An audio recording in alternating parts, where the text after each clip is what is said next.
today's event has brought investors and partners from both Ireland and Europe to Dublin for the Cyber Investors Days event, where we have 12 startup companies from both Ireland and Europe pitching to these investors and partners, looking to access both finance but also access to markets across Europe. And the reason for this is that there is a lot of innovative cybersecurity startups in Europe. However, there's a very large funding gap between Europe and the US when it comes to cybersecurity investment.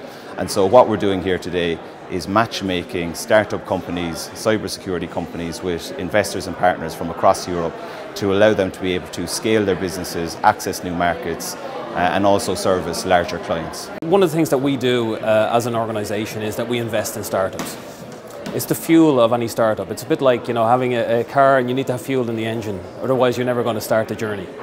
So one of the things that we see is that a lot of these companies who have really exciting products and innovations that they want to bring into the marketplace, they need a lot more investment.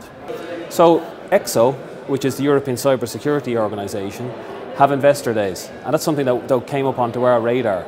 And the very people that are involved in the ECSO Cybersecurity Days are those investors from mainland Europe who are very interested in investing in cybersecurity startups.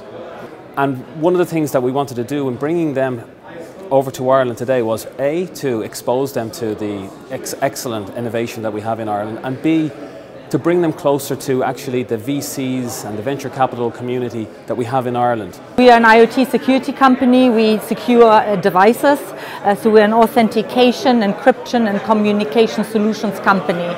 So we're basically a technology that will be underpinning a lot of the mobility innovation that you see coming down the pipeline in land mobility, in air mobility and infrastructure. So if we're talking about teleoperated vehicles as a stepping stone to full autonomy for people and goods, if we're thinking about air mobility and all the use cases that we have about air mobility and drones, and we are basically the security that will enable us to do all those wonderful things, because if not, there could be possibly catastrophic consequences.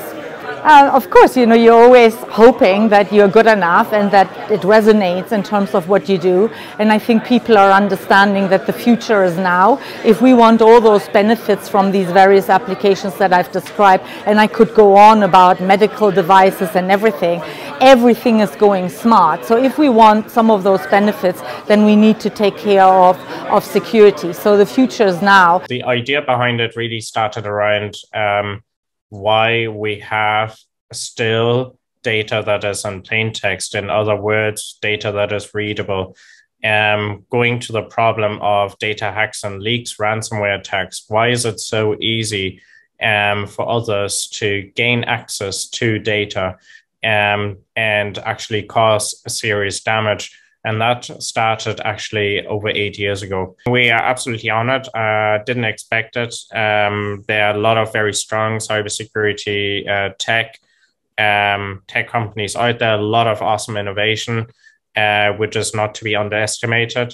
And yeah, we are honored. We're looking forward to it. And I think one of the aspects to how we feel is we feel that in general, data privacy and data protection is a human right.